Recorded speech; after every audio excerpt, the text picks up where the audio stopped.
Bonjour et bienvenue sur Gloria Mama. Je suis Diane et je vous propose, dans ce podcast, de partir à la rencontre de mères et de couples du monde entier. Ils nous livrent l'expérience de leur maternité, parfois loin de leur pays, tout aventuriers qu'ils sont. Des histoires d'hier et d'aujourd'hui, des histoires aux mille couleurs, aux mille saveurs, parfois douces, parfois plus amères. Les sujets de ce podcast ? Le désir d'enfant, les fausses couches, la grossesse, l'accouchement, l'allaitement, le retour de couche, la PMA, la GPA et bien d'autres encore vécus de par le monde. Ici, c'est un creuset d'histoires, un florilège de témoignages de parents et d'interviews de professionnels dans lesquels puiser pour apprendre, comprendre, mieux accompagner, partager, se rassurer. Chaque histoire est unique et pourtant universelle, riche de messages et d'enseignements. Car toutes ces histoires s'enlacent et s'entremêlent pour n'en raconter qu'une, celle de la vie. Amis curieux, ouvrez vos écoutilles. Vous écoutez le 7e épisode de Gloria Mama. Nous partons aujourd'hui avec Julie Nouvion, coprésidente de la maison de naissance Calme à Paris, à la découverte des maisons de naissance encore peu connues en France. Très bonne écoute. Bonjour Julie. Bonjour Diane. Merci d'avoir accepté cette interview pour Gloria Mama. Nous devions nous rencontrer normalement sur Paris, mais la fermeture des frontières en a décidé autrement, puisque je vis à l'étranger, mais ça n'a absolument pas remis en cause notre souhait de parler haut et fort des maisons de naissance. Oui, merci, c'est chouette. Donc tu es consultante en communication, coprésidente de l'association des amis et usagers de la maison de naissance Calme, dont l'acronyme signifie « Comme à la maison ». Et tu as écrit un très beau livre sur les maisons de naissance intitulé « Naître au calme », paru en mai aux éditions Fauve, dont je recommande vivement la lecture à tous. Merci. Donc de par ta position de coprésidente de la maison de naissance Calme, tu es très au fait de l'histoire des maisons de naissance, de leur genèse, de leur philosophie.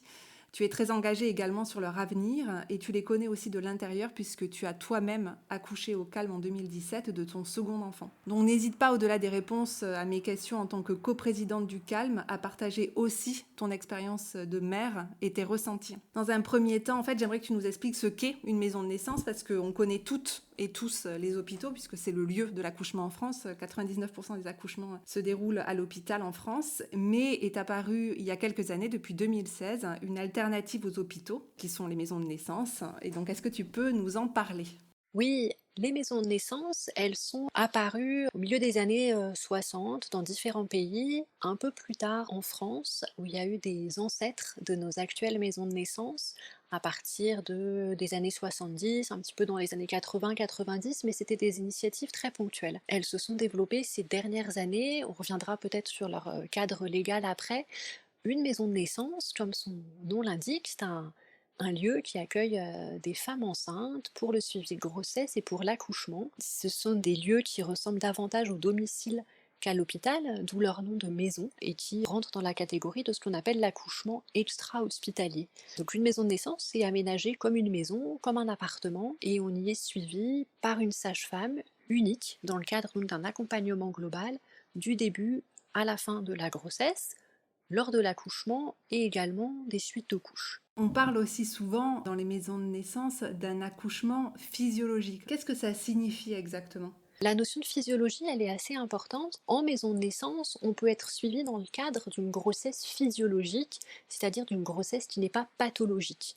Alors c'est la plupart des grossesses, puisque 80% d'entre elles environ se déroulent sans la moindre complication, que ce soit lors de la grossesse ou de l'accouchement. Maintenant, quand on parle d'accouchement physiologique, c'est un accouchement sur lequel on n'intervient pas, un accouchement au cours duquel le corps progresse, fait son travail, sans qu'aucune intervention, et notamment chimique, vienne perturber tout le processus hormonal qui est à l'œuvre et qui permet aux contractions de jouer leur rôle, au bébé de descendre et à la naissance d'avoir lieu. Voilà, un accouchement physiologique, c'est un accouchement dans lequel le corps accouche assez naturellement. Concrètement, ça veut dire quoi ? Alors concrètement, ça veut dire notamment qu'il n'y a pas d'anesthésie péridurale. Parce que l'anesthésie péridurale, qui présente un certain nombre d'avantages, et notamment celui d'éviter la douleur. Ça modifie la façon dont le corps travaille, dont la femme va bouger éventuellement et dont l'accouchement va progresser. Donc lorsqu'on accouche en maison de naissance, accompagné par une sage-femme, on peut bouger, on a d'autres moyens de soulager la douleur, par le mouvement, par l'utilisation de l'eau chaude qui est un très bon analgésique, donc en prenant un bain par exemple, tout un tas de petites astuces, de massages, de changements de position. Mais voilà, il y a pas d'anesthésie péridurale par exemple. Je voudrais qu'on revienne sur le terme d'accompagnement global dont tu parlais pour présenter les maisons de naissance. Est-ce que tu peux nous expliquer un petit peu plus ce que ça signifie accompagnement global? L'accompagnement global, c'est le fait d'être suivi par la même soignante, la même sage-femme en général, pendant tout cet ensemble que constitue la grossesse, l'accouchement et le postpartum. C'est assez rare parce que la norme en France, la norme culturelle chez nous, est pour la plupart des femmes de faire suivre le début de leur grossesse par leur gynécologue de ville. C'est ce que font la moitié des femmes, parfois par une sage-femme en libéral. Et puis ensuite, ce suivi s'interrompt quand on arrive en général au troisième trimestre de la grossesse et où là, on bascule sur le suivi au sein de l'hôpital ou de la maternité du lieu d'accouchement. Dans le cadre d'un accompagnement global, on est suivi par une sage-femme, donc à partir de la fin du premier trimestre de la grossesse, pendant toute la suite de cette grossesse, à la fois pour le suivi médical qui permet de vérifier la bonne santé de la maman et du bébé, mais aussi pour la préparation à la naissance, donc à l'accouchement et à la parentalité.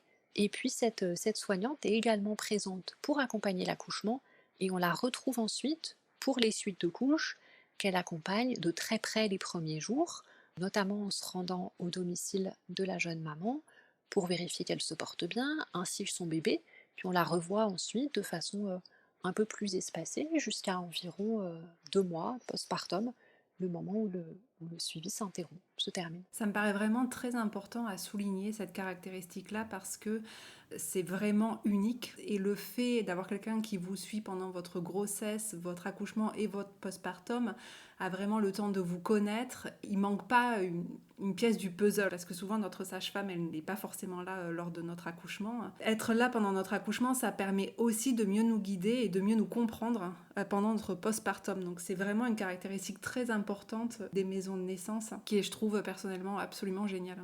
Bah oui, c'est très rare du coup en France. Alors il y a les maisons de naissance et les sages-femmes proposant de l'accouchement à domicile, qui du coup s'inscrivent aussi dans le cadre de l'accompagnement global. Cette continuité, elle est importante. La grossesse, c'est un moment de changement physique évidemment, mais surtout de tout un tas de petites évolutions psychologiques, émotionnelles. C'est à la fois une période de fragilité, mais aussi une période de force, où on commence à se construire comme futur parent, comme future mère. Et du coup, d'avoir une personne ressource avec laquelle on va pouvoir échanger, sur laquelle on va pouvoir s'appuyer.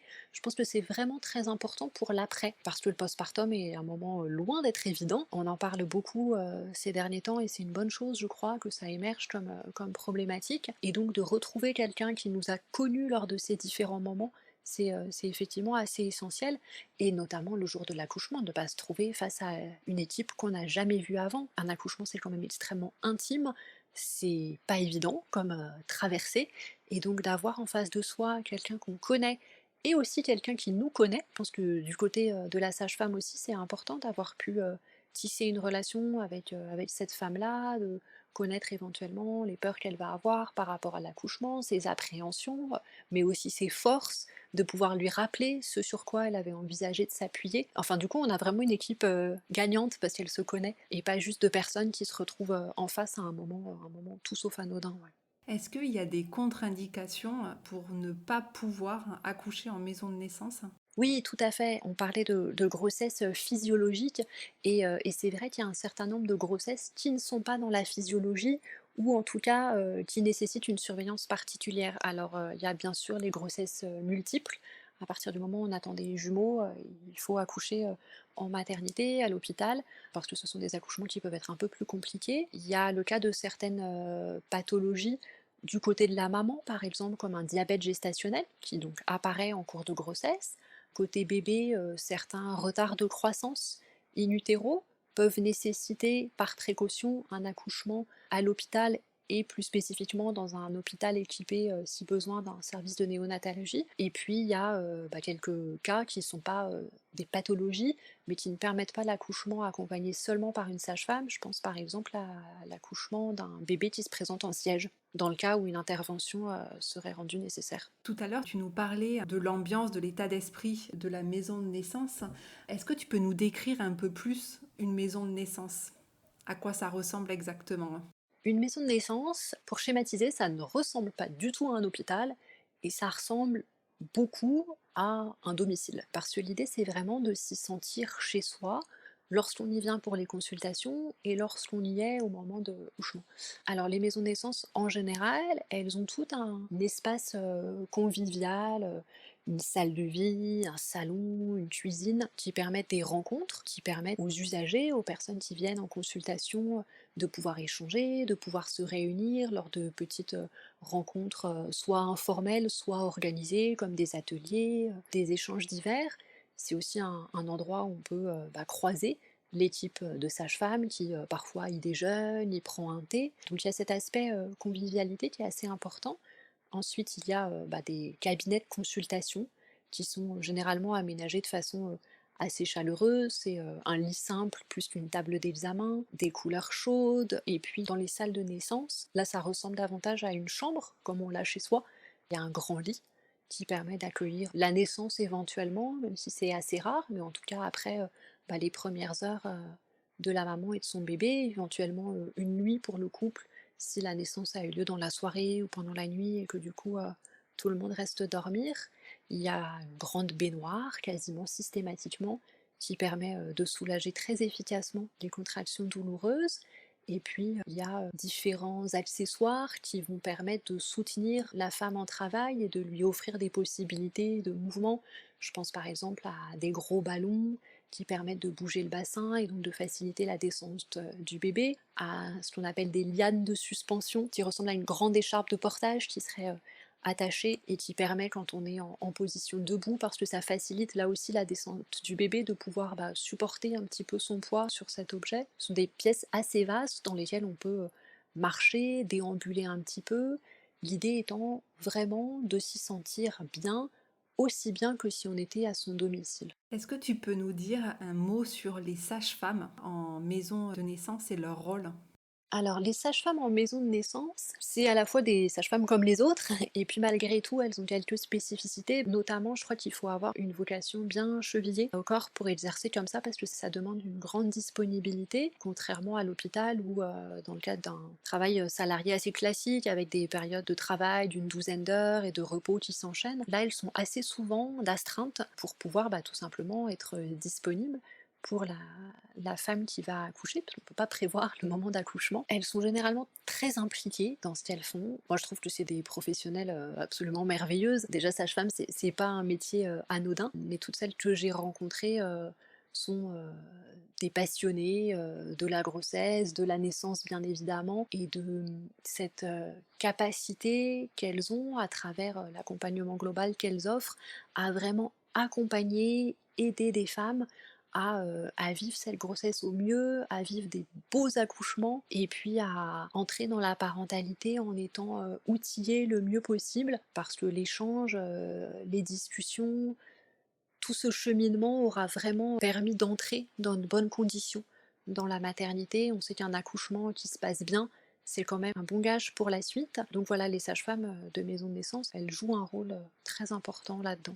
Tu dis aussi dans ton livre très bien qu'elles assurent la responsabilité entière médicale et vraiment leurs compétences sont reconnues et suffisantes. Je pense que pour une sage-femme, exercer en maison de naissance, c'est vraiment le lieu d'exercice idéal qui correspond un peu à l'essence de ce qu'est être sage-femme. Alors ça ne veut pas dire que toutes les sages-femmes devraient vouloir travailler de cette manière-là, parce que, encore une fois, il y a des contraintes, notamment en termes de disponibilité et d'emploi du temps, qui ne sont pas nécessairement faciles, et notamment sur des périodes longues. Mais je crois que c'est important aussi que les maisons de naissance existent pour les sages-femmes, pour la profession de sage-femme, parce que ça permet de rappeler, de montrer qu'elles sont complètement dans leur rôle, que ce sont elles en première ligne les professionnels, les soignantes qui accompagnent la grossesse et les accouchements, conformément aux compétences que leur reconnaît la loi, puisque enfin, ce sont des professionnels médicales, donc elles sont là pour ça, pour accompagner des grossesses, des naissances, en toute autonomie. Une maison de naissance n'est pas sous la direction d'un ou d'une gynécologue obstétricienne. Les sages-femmes, ils sont en entière responsabilité. Elles travaillent en équipe, ça c'est important. Le travail en équipe est vraiment un point clé qui leur permet d'échanger sur les dossiers. Donc ça, je crois que c'est aussi quelque chose qui leur tient à cœur et qui est important en général dans le métier de sage-femme. Voilà. Alors maintenant, on va parler du déroulé du suivi de grossesse, de l'accouchement et du postpartum, plus particulièrement en maison de naissance. On l'a déjà un petit peu évoqué, mais on va l'approfondir. Est-ce que tu peux nous parler un peu de la manière dont le couple est considéré en maison de naissance, la parole de la femme et de l'homme? Oui, alors c'est un suivi qui accorde une grande place à l'autre parent et pas seulement à la future maman. Il faut savoir que les consultations en maison de naissance, elles sont généralement bien plus longues que celles qui ont lieu en maternité. Ce sont des consultations qui, dans la plupart des cas, vont durer, allez, je dirais 1 heure et demie, voire plus, qui vont associer bien souvent le suivi médical, la partie plus médicale de la consultation, qui permet de vérifier un certain nombre d'indicateurs relevant de la santé de la maman et du bébé, et puis la préparation à la naissance, à l'accouchement, qui est donc plutôt individualisée, contrairement à ce qui peut se pratiquer dans les petits groupes à l'hôpital. Cette individualisation-là, elle permet bien entendu de personnaliser la préparation parce que les questionnements, les réflexions au sein du couple de futurs parents ne sont pas les mêmes quand on attend un premier ou un deuxième enfant, quand on a déjà vécu ou pas une expérience d'accouchement, quand on a vécu une bonne ou une moins bonne expérience de premier accouchement. Et du coup, le dialogue qui s'instaure entre le couple de futurs parents, la maman et la sage-femme, colle au plus près, je crois, des attentes qui peuvent exister. C'est important, bien entendu, pour les futurs parents et pour la maman notamment. C'est aussi important, je crois, pour la sage-femme qui apprend à connaître le couple et la femme qu'elle aura en face d'elle le jour de l'accouchement, à du coup comprendre, intégrer les ressentis, les peurs éventuelles qu'elle peut avoir par rapport à la naissance, tout ce qui peut remonter à cette occasion-là, parce que l'accouchement, c'est quand même un moment très très intense émotionnellement. Tout cet échange, en fait, va bénéficier énormément à la relation de soins, parce que je crois que c'est vraiment une relation qui s'instaure entre la femme enceinte et la soignante en face. Je voudrais rebondir sur tes paroles et citer Béatrice Jacques, donc, qui est sociologue et que tu cites dans ton livre. Elle dit: la parole de la femme doit être totalement respectée. Tout ce qu'elle exprime sur son ressenti, ses sentiments, est donc considéré comme un savoir profane qu'il faut écouter et à partir duquel il faut travailler. C'est vraiment ce que tu dis en fait. Cette écoute très importante entre le soignant, la sage-femme et le couple qu'elle accompagne, qui fait qu'en fait on n'est pas du tout dans une posture de soignant sachant, mais qu'on est dans une posture de ce qu'on appelle empowerment en anglais, voilà, d'empuissancement de la femme pour qu'elle puisse accoucher dans les meilleures conditions. Oui, je crois que finalement, toute la préparation à la naissance, elle vient répondre aux questions de chaque femme. Et la sage-femme, elle est là pour lui confirmer qu'elle a en elle toutes les ressources nécessaires pour pouvoir accoucher, pour pouvoir donner naissance à ce bébé. Et ça, c'est un élément très important. Ouais. Et puis je crois, pour en avoir parlé un petit peu avec plusieurs sages-femmes, que pour elles aussi, vraiment, j'insiste là-dessus, c'est très important de connaître la personne qu'elles ont en face parce que un accouchement physiologique, c'est pas la même chose qu'un accouchement sous péridurale à l'hôpital parce que la femme, elle est traversée par ces sensations, des sensations qui sont très intenses, très puissantes. C'est pas toujours évident. Et donc, pour l'accompagner au mieux, il faut la comprendre, il faut pouvoir comprendre ce qu'elle traverse.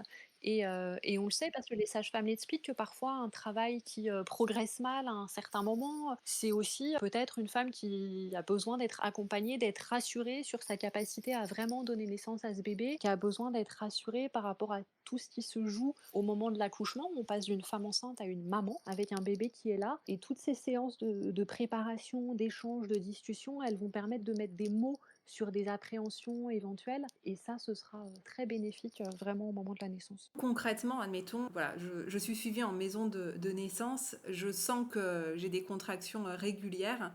Qu'est-ce que je fais? J'appelle ma sage-femme. Voilà, on appelle sa sage-femme.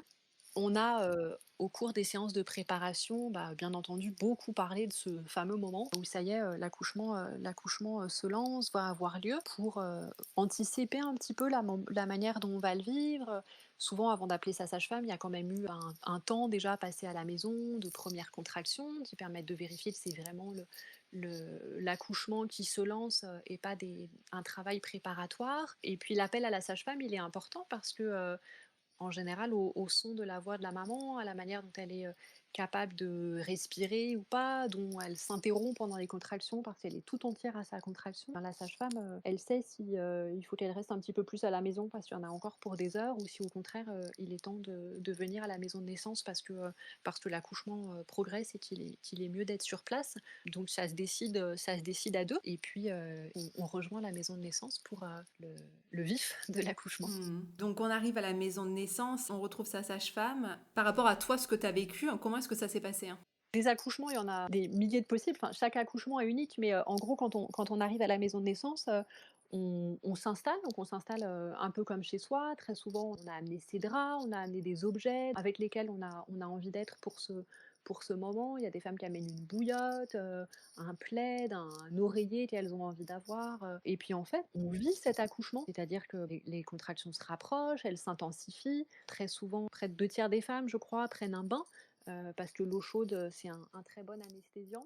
Ça aide aussi la progression du travail, donc je crois que ce passage dans la baignoire, il est, assez typique de l'accouchement, en maison de naissance. Il y a des femmes qui restent pour la naissance, d'autres qui en sortent. C'est très varié, mais en fait, on arrive pour accoucher. La sage-femme est présente, pas de manière continue tant que le travail n'est pas complètement, abouti, c'est-à-dire qu'elle vient régulièrement voir comment les choses se passent. Bien entendu, on peut lui faire signe à n'importe quel moment. Elle favorise autant que possible l'intimité, la tranquillité des futurs parents, parce que c'est très important pour que le travail progresse, pour que le jeu hormonal qui se met en place à ce moment-là puisse lui aussi s'effectuer sans la moindre interruption, sans dérangement. On sait que les interruptions, tout ce qui déconnecte un petit peu la femme en travail de sa bulle de concentration et de tranquillité, ça crée de l'adrénaline qui nuit à l'ocytocine, cette fameuse hormone du bien-être qui est vraiment le meilleur anesthésiant, bien plus efficace qu'une péridurale, mais qui nécessite vraiment beaucoup de concentration, de tranquillité et le moins d'intervention possible. Donc ça veut dire que elle vient pas faire des touchés vaginaux invasifs et estimer l'ouverture du col toutes les heures, 2 heures, 3 heures. Au contraire. Absolument pas. Je crois qu'on peut, garantir presque un accouchement sans toucher vaginal parce que c'est pas nécessaire en fait. C'est pas non plus signifiant. Que de femmes désespérées quand on leur annonce qu'elles sont à 3 centimètres à l'hôpital et qu'elles ont l'impression d'avoir travaillé des heures et des heures pour rien. Puis finalement, 1 heure après, elles seront à 7 ou à 8 et ça valait pas le coup de les décourager. Que de femmes aussi qui parfois sont à 6 ou 7 et ont énormément, avancé, comme on dit avec des gros guillemets, quand elles arrivent à la maternité et puis après, le trajet, les interruptions, la lumière vive, la personne qui vient vérifier le numéro de sécurité sociale et cetera, ça les bloque complètement et puis après, il s'écoule un long moment pour que, la concentration revienne et pour que le travail reprenne. Donc non, il y a aucun geste, invasif qui ne serait pas nécessaire. Bien entendu, un toucher vaginal, ça peut être effectué à un moment si ça permet d'estimer un peu les choses, notamment si c'est à la demande de la femme qui est en train d'accoucher, mais c'est pas du tout un incontournable, loin de là. La sage-femme, elle va estimer l'avancée du travail à l'intensité des contractions, à la manière dont la femme va bouger, aux positions qu'elle va prendre, aux changements éventuellement de position que son corps lui dicte, à cette fameuse phase de désespérance qu'on ne connaît pas forcément, quand on accouche, en maternité et péridurale parce que du coup elle ne s'exprime pas de la même manière, mais qui est en fait ce moment où on est presque au bout et il y a un léger moment de flottement, de désespérance, de désespoir, parfois d'inquiétude, voire de peur de la mort qui est voilà, tout simplement un petit passage et qui indique que la fin est proche, que le bébé va bientôt naître et ça, dans un accouchement physiologique, ça arrive toujours. Les sages-femmes le reconnaissent et en général, c'est un signe, fort pour elles. Je me rappelle moi de mon accouchement, mon 2e accouchement en maison de naissance, de ce moment que sur le coup j'ai pas reconnu même si je le connaissais, je l'avais déjà vécu avec un 1er accouchement. mais où vraiment, j'avais l'impression d'être au bout et en fait, on est au bout, oui, parce que le bébé est bientôt là et ma sage-femme l'a reconnu, c'est le moment où elle a mis, des petits draps à chauffer sur un radiateur. C'est après, Mhm. envelopper mon bébé et moi, quand je l'ai vu mettre les draps sur le radiateur, ça m'a un petit peu, régénérée parce que ça voulait dire, que la fin était proche et c'était plutôt une bonne nouvelle. Voilà, donc il y a beaucoup de choses qui se ressentent, qui se transmettent sans nécessairement être verbalisées et sans nécessiter, de toucher ou de gestes, ouais. Et une fois que le bébé est né, est-ce que ce sont les mêmes gestes qui sont réalisés par des sages-femmes à l'hôpital ou des sages-femmes en maison de naissance? Est-ce qu'il y a un déroulé quand même qui est similaire pour la sécurité du bébé? Très vite, la sage-femme, bien entendu, évalue la bonne santé, du bébé. Ça nécessite pas forcément qu'il soit touché parce que la respiration, la bonne coloration de la peau du bébé, sa tonicité apparente, tout ça, ce sont des choses qui se voient, qui nécessitent pas de le prendre dans les mains, qui nécessitent pas de l'éloigner de sa maman. Donc je dirais que quand tout se passe bien, ce qui encore une fois est le cas, quasiment, dans toutes les naissances, la première urgence, en fait, c'est que le bébé rencontre, ses parents et sa maman. Donc, très généralement, c'est, la maman ou le papa, l'autre parent qui va, attraper le bébé, qui ensuite va être, dans les bras, en peau à peau. Donc bien entendu, la sage-femme, elle l'examine, mais cet examen, il est, voilà, plus une observation et puis ensuite elle s'éclipse. Elle s'éclipse pour permettre, cette 1re rencontre qui est fondamentale, pour offrir l'intimité, nécessaire à ce bébé, à ses parents qui se découvrent, tous les 3. Et puis elle revient. Elle revient très vite au bout de quelques minutes parce que cette observation du bébé, hein, c'est le fameux score d'Akbar. Il faut le refaire aussi à 5 minutes. Donc là aussi, elle regarde une nouvelle fois, si tout va bien, et puis après il faut qu'elle soit présente parce que tout ne se termine pas, avec la naissance du bébé et d'un point de vue médical, il faut vérifier, la bonne délivrance du placenta qui d'ailleurs en maison de naissance, peut prendre un peu plus de temps parce que les protocoles sont pas les mêmes et que, avant d'intervenir, médicalement, on laisse, au moins une demi heure, voire plus aux femmes pour que le placenta sorte. Donc on les presse pas, là non plus là-dessus et on se précipite pas pour couper le cordon, à peine, le bébé né. On laisse, plusieurs minutes, souvent il arrête de battre d'ailleurs, avant d'être coupé. Et on reste combien de temps en maison de naissance? On y reste quelques heures, le temps de retrouver ses forces, ses esprits avant de rentrer chez soi. Il n'y a pas de séjour comme en maternité. En moyenne, on y reste 6 à 8 heures après l'accouchement. Ça peut varier parce que ça s'adapte en fonction des besoins, des parents, du bébé et puis, aussi en fonction de l'heure qu'il est. Une naissance à 21 heures, on met pas, tout le monde dehors à 4 heures du matin. En général, ils repartent plutôt, en fin de matinée le lendemain après un bon petit déjeuner. Quand l'accouchement a lieu en journée, on peut repartir, oui, 6 heures après pour rentrer chez soi. Mais c'est un retour, précoce à la maison qui a lieu et qui est là aussi, préparé bien en amont pendant la grossesse et au cours des séances de préparation avant la naissance. Alors maintenant, si on en vient au postpartum, tu disais que la sage-femme suivait aussi la femme pour son postpartum.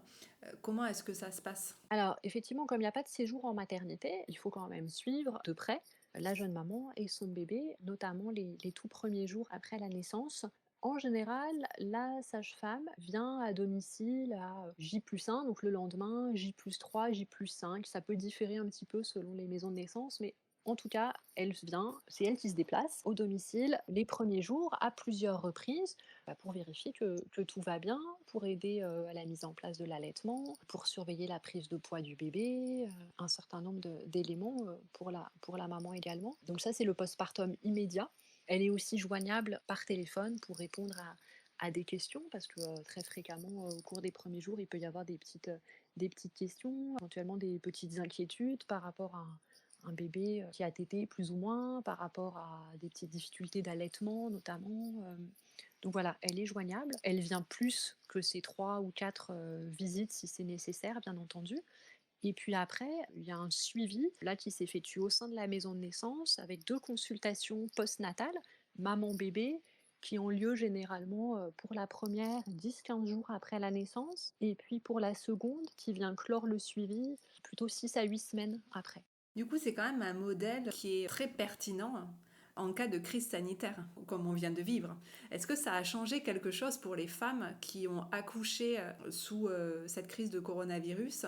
Est-ce qu'elles ont eu le même accouchement finalement et le même suivi que s'il n'y avait pas eu de crise de coronavirus? Ça a changé très peu de choses. Alors, il y a des points communs. Le point commun principal, c'est qu'avec la pandémie, les séjours en maternité ont été énormément raccourcis et que, un nombre très important de femmes accouchant à l'hôpital est sorti à J+1. C'est amusant parce que d'habitude, c'est très compliqué de sortir vite de maternité. Les sorties précoces en maternité, c'est 48 heures après la naissance et il faut âprement le négocier. C'est un peu la croix à la bannière. Là, ça a été mis en place. Ça a été mis en place assez facilement avec du coup une prise de relais des professionnels de santé en ville pour suivre les mamans, donc du coup avec des sages-femmes qui se déplaçaient, et puis pour suivre le bébé, parce qu'il y a notamment cette visite du 8e jour qui doit avoir lieu au plus tard le 8e jour, qui en général en maternité à l'hôpital est effectuée par un pédiatre au moment de la sortie, mais quand on sort à J+1, J+2, du coup il faut aller voir un pédiatre en ville. Et tout ça, ça a été rendu possible par une bonne coordination ville-hôpital,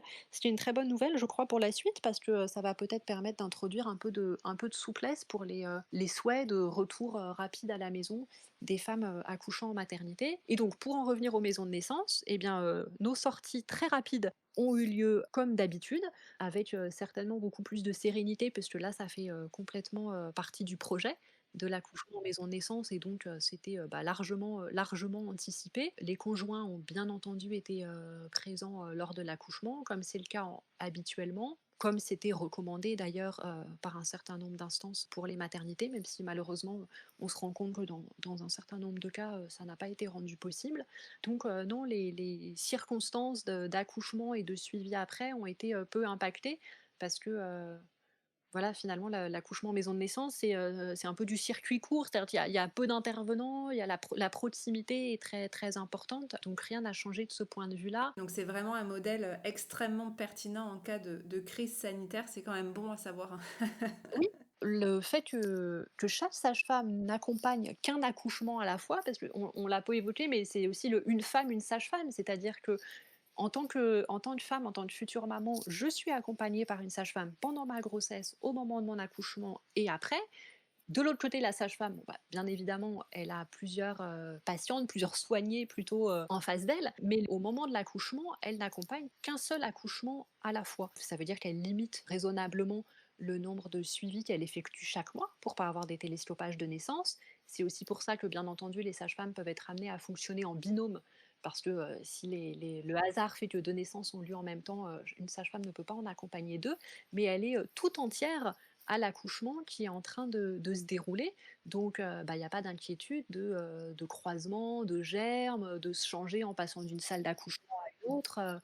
Là, les 2 parents et puis la sage-femme étaient en quelque sorte confinés ensemble. Si c'était pas dans la chambre de naissance parce que la sage-femme sortait, bah, en tout cas, c'était parce qu'elle se rendait dans un bureau, dans une salle à côté, mais elle n'était pas en contact avec d'autres personnes. Donc d'un point de vue sanitaire, effectivement, ça fonctionne bien. Et toi, de manière plus personnelle, qu'est-ce qui a vraiment été déclencheur de ta décision d'accoucher de ton deuxième enfant en 2017 dans une maison de naissance?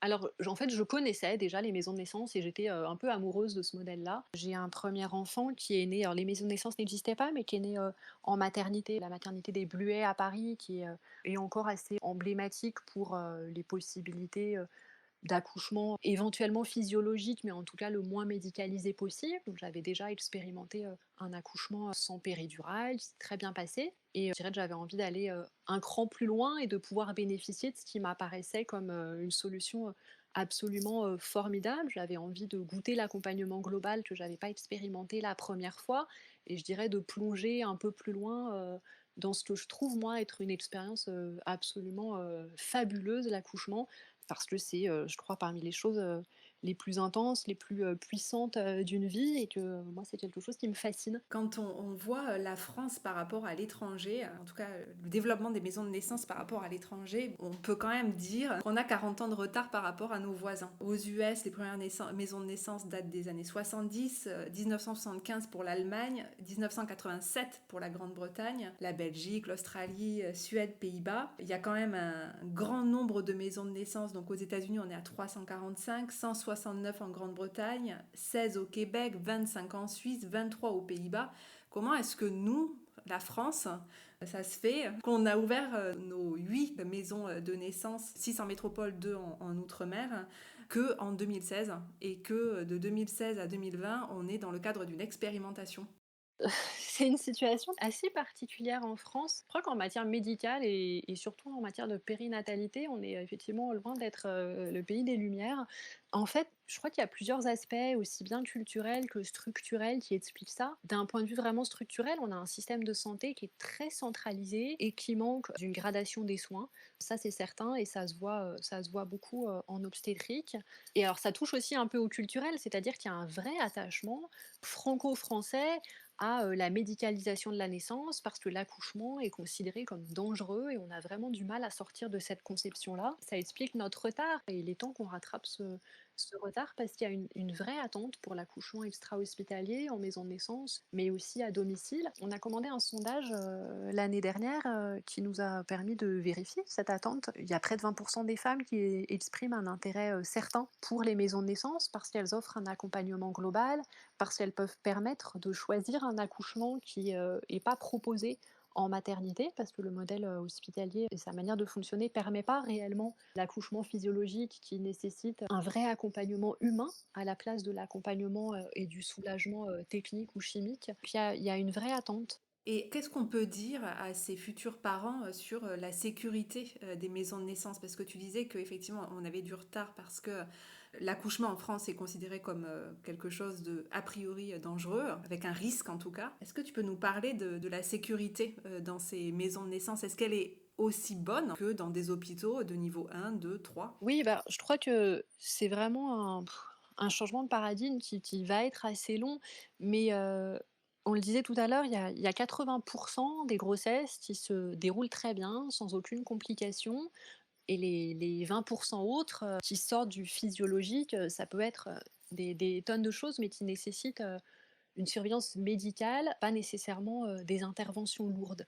Alors c'est vrai que du point de vue des obstétriciens, un accouchement est considéré comme positif, enfin, aux issues positives 2 heures après. C'est-à-dire que les obstétriciens actuellement ne considèrent pas, tant que tout n'est pas fini et ne s'est pas bien terminé, qu'il y a absence de danger.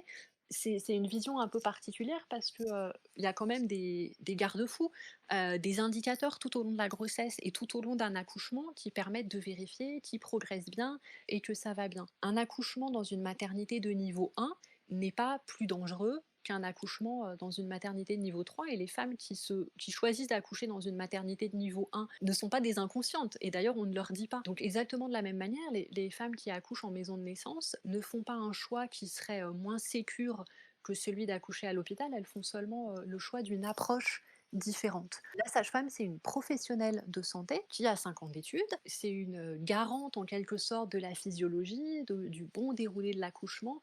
Et bien entendu, au moindre signe qu'il y aurait besoin éventuellement d'une intervention médicale, elle transfère la femme en train d'accoucher à la maternité. Donc je dirais que la garante de cette sécurité, c'est bien entendu la sage-femme. C'est aussi la future maman, enfin la femme en train d'accoucher, parce que on laisse son corps faire et qu'on sait que trop d'interventions médicales, parfois ça a des effets iatrogènes, des effets négatifs qui peuvent nuire à la bonne santé des mamans et des bébés. Et ça, les études scientifiques le démontrent. Donc la sécurité, elle est là. Et la sécurité émotionnelle, c'est loin d'être anecdotique. Elle est très importante aussi parce qu'elle joue un rôle dans la bonne progression de l'accouchement. Ouais, je crois que c'est vraiment un point extrêmement important là que tu es en train de souligner. Il y a effectivement un enjeu de sécurité de la maman et du bébé qui est extrêmement important, mais qui ne doit pas être que l'unique objectif. La sécurité émotionnelle, elle est aussi très très importante et tu le soulignes très bien dans ton livre. Donc au niveau des enjeux, il y a vraiment à t'écouter cette pérennisation et cette augmentation des maisons de naissance qui est nécessaire pour répondre à la demande de 19%, une femme sur 5 en fait, qui souhaiterait accoucher de manière physiologique dans une maison de naissance. Oui, bah, il faut effectivement les pérenniser et qu'il y en ait plus. Donc actuellement, des maisons de naissance en France, il y en a 8. Donc bien évidemment, ça répond pas du tout à la demande. Elles refusent toutes énormément de monde. C'est toujours un Ah crève-cœur ouais. de voir chaque mois les demandes d'inscription auxquelles il n'est pas possible de répondre. Donc ça, c'est un vrai souci. Il faut absolument qu'il y ait des maisons de naissance dans chaque département, à minima, pour que les femmes puissent choisir le lieu et le mode de leur accouchement, puisqu'on a bien compris que le lieu détermine un peu le mode d'accouchement et que quand la seule possibilité pour accoucher, c'est une maternité de niveau 3, ultra technicisée, parce qu'elle est là normalement pour accueillir des femmes qui ont une grossesse avec des complications, pour accueillir des bébés dont on sait qu'ils vont naître et nécessiter des soins médicaux poussés. Très logiquement, cette maternité-là, pour être la plus performante possible, pour répondre aux vrais besoins médicaux de ces femmes et de ces bébés, elle a en place un certain nombre de protocoles. C'est normal, c'est ce qui lui permet de bien fonctionner. Mais du coup, si on s'y présente avec une grossesse qui se passe bien et l'envie d'un accouchement un peu cool dans l'eau, bien évidemment, c'est pas possible. Et ça, c'est un problème parce que où qu'on habite, on devrait pouvoir choisir la manière dont on accouche. Quelles sont les prochaines étapes là, dans l'évolution des maisons de naissance pour accélérer leur développement sur le territoire? Les 8 maisons de naissance fonctionnent dans le cadre d'une expérimentation légale qui a démarré en 2016, qui devait se terminer fin 2020. Et puis, alors c'est un peu rocambolesque sur les dernières étapes. Le gouvernement devait présenter un bilan de cette expérimentation qui n'a pas été présenté et que l'on attend avec impatience, dont on peut supposer qu'il est assez bon. C'est les bruits qui circulent à son sujet et puis ça correspond bien évidemment aux remontées du terrain de chacune des maisons de naissance. Il y a eu, d'un point de vue plus scientifique, une étude de l'INSERM qui a été menée l'an dernier, en 2019, qui porte sur l'ensemble des suivis et des accouchements de 2018. Donc ça, c'est un travail très intéressant parce qu'il a permis de confirmer scientifiquement un certain nombre d'hypothèses, un certain nombre d'arguments que moi j'ai pu évoquer tout à l'heure, mais cette fois avec la rigueur scientifique nécessaire pour que ces arguments soient entendables et qu'on en tire des conséquences et qui permettent de susciter un certain nombre de recommandations de bonnes pratiques. Donc voilà, on avait une fin d'expérimentation prévue pour la fin de l'année 2020, une proposition de loi qui a été déposée en février et qui devait être examinée au Sénat au mois de mars. Et puis tout s'est arrêté avec le Covid, la pandémie, l'activité parlementaire en suspens. Donc on a connu voilà, ces dernières semaines une période un peu d'entre-deux. Là, il semble que le gouvernement prolonge l'expérimentation sur les maisons de naissance d'un an jusqu'à fin novembre 2021, avec l'intention que cette année supplémentaire permette de mettre en œuvre une pérennisation pour celles qui existent et on le pense, on l'espère aussi, une généralisation, c'est-à-dire un déploiement de structures bien plus nombreuses sur l'ensemble du territoire. Du coup, nos rendez-vous, ça va être à l'automne prochain, dans quelques mois, au moment où sera débattu au Parlement le projet de loi de financement de la sécurité sociale, qui est un document très important, débattu chaque année et qui permet de mettre en place un certain nombre non seulement d'orientations, mais l'argent qui va avec. Il est temps que la France rattrape son retard et se mette au niveau de ses voisins, des autres pays et de recommandations internationales, parce qu'il y a beaucoup d'organismes qui ont eu l'occasion de s'exprimer sur le sujet et d'appeler à une moindre médicalisation de la naissance et à une ouverture des choix et des possibilités pour toutes les femmes. Merci beaucoup pour toutes ces explications, Julie. Moi, j'ai une dernière question un peu plus personnelle. Je voudrais savoir, tu es extrêmement active dans la défense des maisons de naissance. Tes enfants pourtant grandissent et tu pourrais avoir d'autres combats, celui, je sais pas, de la crèche, de l'école. Qu'est-ce qui fait que tu es aussi impliquée dans cette défense des maisons de naissance? Ah, alors j'ai d'autres combats aussi. En fait, je crois que j'aime bien que les choses aillent jusqu'au bout. Et donc, mon militantisme au sein du Calme et des maisons de naissance en général, il n'était pas lié au fait de moi y accoucher. Ça, effectivement, c'est fait. Mais je souhaite que les autres femmes puissent bénéficier de ce dont moi j'ai bénéficié, du choix du lieu et du mode d'accouchement, parce que je crois que c'est fondamental. C'est un droit. On a beaucoup milité pour le droit à disposer de notre corps, à choisir d'avoir des enfants si on le veut, de les avoir ensuite quand on le veut. Et je crois qu'il est tout aussi important de pouvoir choisir de donner naissance comme on le veut. C'est pour moi un enjeu féministe absolument crucial.